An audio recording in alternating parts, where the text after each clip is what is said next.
sa'yo, apo eh. Huwag ka maglaro dyan. Yan tulong ginabi tayo. Ha? Lolo, yung puno gumagalaw. Lolo, yung puno naging monster.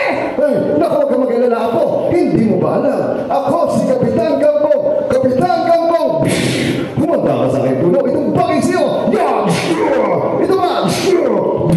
Ayan, patay na ang monster. Ha? Ang galing mo, Lolo. Hindi ako ang lolo mo. Ako si Kapitan Gambong. At dyan natatapos ang kwento ni Kapitan Gambong. So imagine nyo, very young age, nagkakagano na ako. So akala ng mga tao, sila talaga ulo ko, no? Kasi nag-iba. But then again, because of that, yung imagination ko in creating voices, sobrang, alam mo yun, kasi I always believe, no? Ang bata dapat ang hindi natin aalisin sa kanya is the opportunity to imagine. Opportunity na mag-create ng something sa mind niya. Naniniwala ba kayo na ang voice acting is a theater? Imagine niyo, in 1 minute, nakapag-create ako ng story. Tama? And that story, may nakikreate na image sa mind niyo kanina. May bata, may matanda, may superhero, may monster. Tama ba? What if, di ba, gamitin natin to sa mas malawak at mas malaking oportunidad. So, in 2005, by the way, si Sir dito nakasama ko po sa DZMM in 1996. And I also had the chance to be the youngest radio drama talent sa DZRH. Luz Fernandez, Augusto Victa. Lahat yun patay na. Pati si Eloisa Cruz Canlas, Lola Sela. Pero may idol ako nandito pa. Alam niyo kung sino? Si Del Macaranas. Kilala niyo ba yan? Ano? O, bata ka pa nga nun. Ayan. So, in 2005, when I was 25 years old, I founded Creative Voices. Because I believe in the talents of Filipino. Alam niyo naman ang problema ng industriya. KKK. Alam niyo KKK? Kapamilya, kapuso, kapatid. Lahat magkakamag-anak. Maraming mga talents, voice talents, broadcaster. Ayan. Ayan. Even, and in 2010, I created, actually 2020, I created Certified Voice Artist Program ng pandemic. And in 2020, I created the first ever AI voice sa Pilipinas. Kung mapapansin niyo, ang boses ko, very familiar. Ako lang naman yung napapanood niyo lagi, yung boses ko lang naririnig niyo lagi sa TikTok. Ikaw ba may problema? Nakakalbo ka na ba? Huwag mag-alala. Gumamit na. So yung boses na yan, using standard na voice-over. Kasi we're talking about 100,000 millions pag nagpagawa ka ngayon ng mga advertisement. Tama ba? Sobrang mahal. Ang problema, hindi nagbabayad yung mga ahensya. Yan ang katotohanan.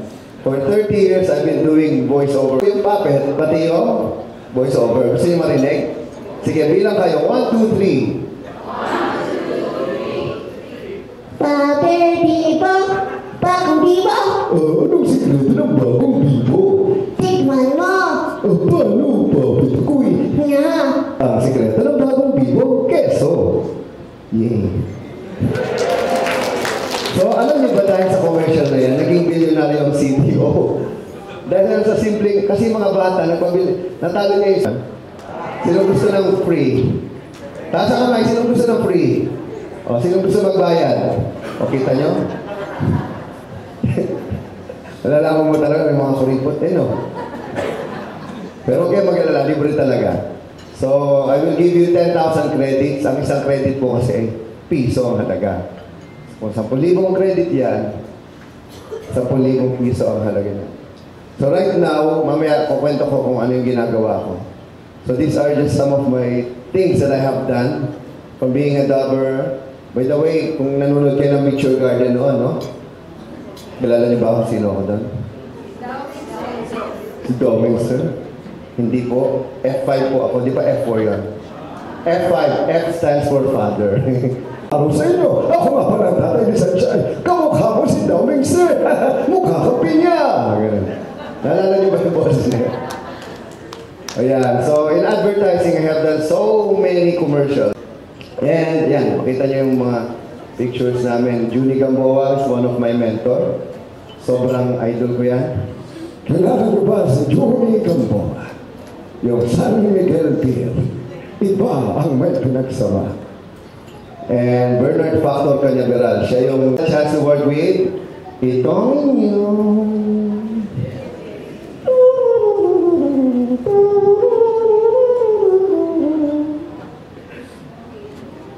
naalala ko na nagsisimula ako.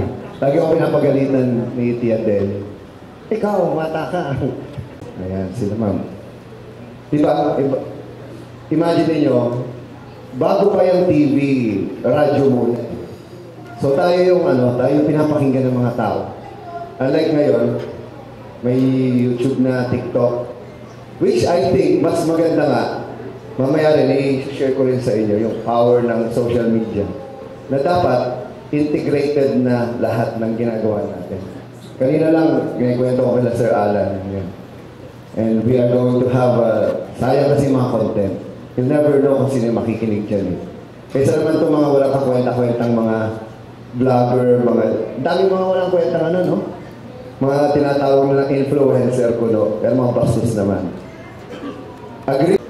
And yan, makita niyo yung mga pictures namin. Junie Gamboa is one of my mentor. Sobrang idol ko yan. Kailangan ko ba sa Junie Gamboa? Yung San Miguel Pier, iba ang may pinagsama. And Bernard Factor Cañaveral, siya yung Today, they're holding a special in-person class. Ay!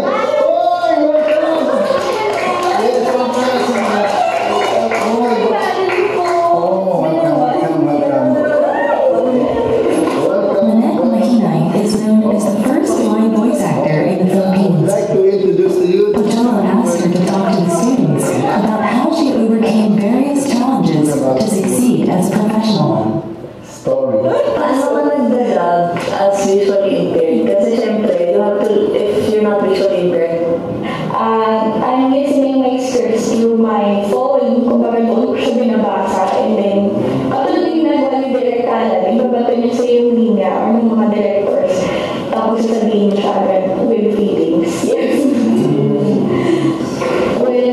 with his idea, but I can do a lot of voices. Like this one. Or I can also sound like an AI. Open, doors closing.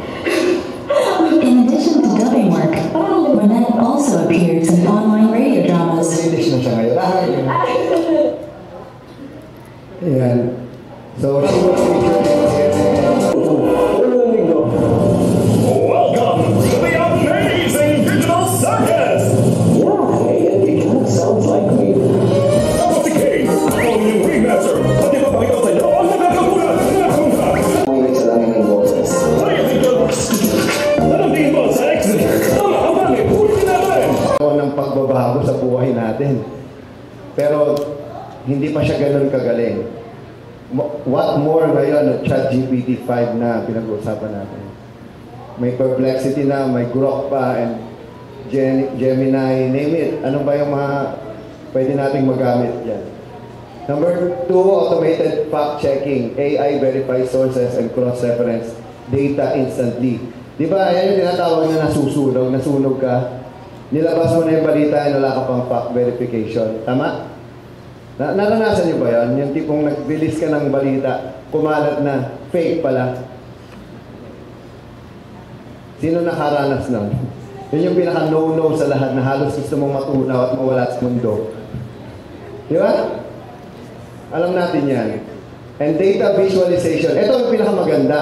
Dati, when you're doing a news, lalo na sa TV, ang hirap gumawa ng data visualization. Di ba? Graphics yan. Complex information transform into compelling graphics. Mga infographics na tinatawag. Ang hirap nun. Di ba? Naalala niyo yung, anong tawag na nung college tayo? Yung kailangan mong tape ba yung tawag na? Tapos project mo, unlike ngayon, naka-LED na tayo, di ba? Ganon din yun. Again, parang binibigyan kita ng opportunity na gumamit ng laptop, pero gusto mo pa rin typewriter. Okay? So yung typewriter na yan, sige, habang buhay mo gamitin, ayaw mo mag-laptop, tablet na nga ngayon, di ba? And next is AI-generated reports. Automated drafting ng computing. So again, one of my principles, AI can write the story, but only you can feel its message. Tama? Ulitin ko ha, AI can write the story, but 欢迎来到新华社，我是由新华社和搜狗公司联合培育的全球首个 AI 合成女主播。我的名字叫辛小萌，我的声音和外形脱胎于新华社新媒体中心新闻主播群萌。我将会在今年全国两会期间与大家见面。我和我的搭档将为大家带来更好的新闻体验。she was actually the world's first AI reporter. She was introduced in 2019. Wow, meron na pala sila. 2019 pa. In China, ngayon, there's a news network na lahat is AI generated. Agency. This is the world's first artificially intelligent news anchor. China's state-run news agency just unveiled the AI-powered anchor at China's World Internet Conference. The news anchor is modeled on a real presenter named Sam Chow. The anchor learns from live broadcasts, videos, and is able to man the news desk 24 hours a day. The AI anchor explains the thinking behind the new technology. The development of the media industry calls for continuous innovation and deep integration with the international advanced technologies. I will work tirelessly to keep you informed as tasks will be typed into my system uninterrupted. I look forward to bringing you the brand new news experiences. In a separate feed, the AI anchor mentioned its current limitation. As an AI news anchor on the development, I know there is a lot for me to improve. Research firm Gartner predicts artificial intelligence will create 2.3 million jobs by 2020. At the same time, the firm expects AI to eliminate 1.8 million jobs over the same period. Research Lab, ipinanganak ang Tiny Recursive Model o TRM, isang AI na may 7 milyong parameters lang. Para itong langgam kung ikukumpara sa mga dambuhalang modelo tulad ng Gemini 2.5 Pro at DeepSeek R1 na may bilyon-bilyong parameters. Pero ito ang nakakagulat. Nalampasan niya ang mga iyon sa logical reasoning test. Sa AGI-1 benchmark, umabot siya sa 44.6% accuracy. Mas mataas pa sa Gemini 2.5 na 37%. Parang estudyanteng walang reviewer pero perfect ang exam. Ang sekreto, recursive thinking. Hindi tulad ng ibang AI na diretso lang sumasagot, si TRM ay nagre-reflect muna. Para siyang taong nag-iisip, tama ba yung sagot ko? Bago mag-final answer. May sarili siyang internal scratch pad kung saan paulit-ulit niyang nire-review ang sagot hanggang masigurado niya. Kahit 2 layers lang ang architecture nito dahil sa looping style, nagkakaroon siya ng lading na parang multi-layer ang dating. Ang resulta, maliit pero matalino, mabilis pero sobrang detalyado. Sa mga test tulad ng Sudoku Extreme at Maze Solving, umalo siya sa 87% accuracy. Mas mataas kaysa malalaking models na nasa 40-50% lang. Ano ang ibig sabihin nito para sa AI industry? Hindi na paramihan ng parameter ang laban. Panahon na ng smart efficiency, AI na matalino, magaan at eco-friendly. Mga ka-AI, ang lahat ng narinig ninyo ngayong araw ay patunay na ang hinaharap ay narito na. Hindi para takutin tayo ang mga balitang ito, kundi para gisingin tayo at ihanda sa paparating na revolusyon ng teknolohiya. Ang AI ay hindi na simpleng kasangkapan. Ito'y kapartner, co-pilot, at puwersang kayang baguhin ang takbo ng kasaysayan. Kung mananatili tayong walang ginagawa, magiging manonood lang tayo habang nauuna ang iba. Kaya nandito ang Balitang AI, powered by AI News PH at Voice Master News Network para gawing handa ang bawat Pilipino. Hindi lang ito balitaan, ito ay kilusan para gawing tagapaglikha at leader ang bawat isa sa atin sa bagong panahon. Dalhin ninyo ang mga balitang ito sa inyong tahanan, sa eskwela, sa opisina at sa pamayanan. Habang mas nauunawaan natin ang AI, mas kaya nating hubugin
Alam niyo ba kung gaano kahirap gawin yan? At gaano na rin kadali din gawin yan at the same time? Pero na si Simon, nakita ko kung paano nagbabago ang isang artista kapag natikman ang realidad.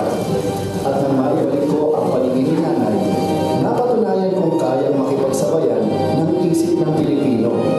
Itinatag ko ang La Liga Filipina, isang kilusang naniniwala sa edukasyon at pagkakaisa bilang sandata. Ngunit hindi ko pa alam noon, may mga isip na hindi kailanman magigising. Dumating sa bawat tahanan ang aking mga nobela, mula Apari hanggang Hall. At sa unang pagkakataon, nakita ng mga Pilipino ang kanilang mga sarili sa mga pahina ng isang aklat.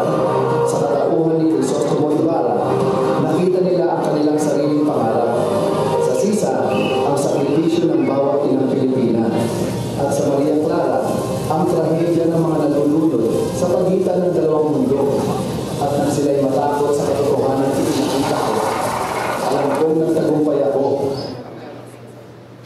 Okay. So, very simple animation, but andun lahat, di ba? Imagine, by the way, mag-subscribe pala kayo ng Dr. Jose Rizal mo, Dr. Jose Rizal, the first Filipino, because this coming December 30, tayo papasok bilang tao, yung ethical judgment. Either we will push it or not, di ba? Isang click nyo lang, isang post nyo lang, yun na yun eh. It's all about posting. So AI can tell a story, but only you can make it worth listening to. So with that, sige, yung Vision 2020, AI Education PH, by the way. I am also the founder of AI Negosyo. Marami po, puro AI. Everyday po ha, everyday may bago. Kaya ang, ano ba yun, fear of missing out tayo, FOMO. Pag hindi tayo nag-aaral ngayon, huling-huli na talaga tayo. And our goal in 2030, all Filipino journalists become AI literate. Okay? Impact, transforming Philippine media, landscape, education, na matuto rin how to and why we need to use AI. So, pwede pong mag-join. Then you can message me if you're interested. Kasi I'm launching it now with you. At ang maganda dito, libre. Walang bayad. Okay? We're good? And speak not to impress but to influence change. Remember that. Thank you very much, especially to the Presidential Communications Office. Palakpakan po natin ang PCO for championing this innovation. And to every journalist here, let's keep our stories human and our voices true. Technology has no heart. Remember that. Technology has no heart, but you do. Use it wisely and your voice will echo in humanity. With that, God bless everyone and thank you for listening. Maraming salamat, sir. By the way, ma'am, this is the song. Listen.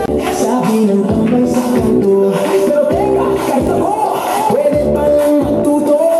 Hindi kailangan mong diploma o Ingles-Inglesan, basta may tanong kasagutan ka. Ngayon para sa masa, para sa sambayanan. Pwede natin i-entertain. Okay, Ellie? Alright.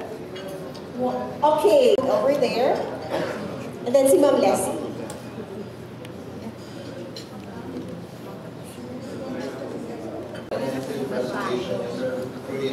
Yeah. Ang question from PIA is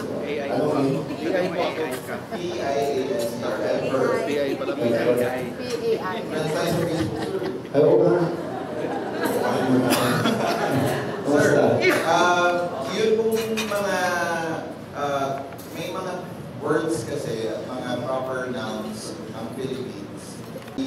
Tama yung pronunciation. ng AI yung pronunciation. Like, yung common lang po nilang kita natin sa Waze.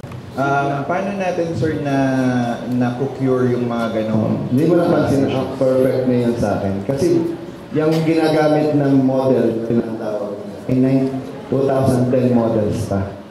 Kaya mali-mali siya. Take AI like a baby na habang lumalaki siya, natututo siya.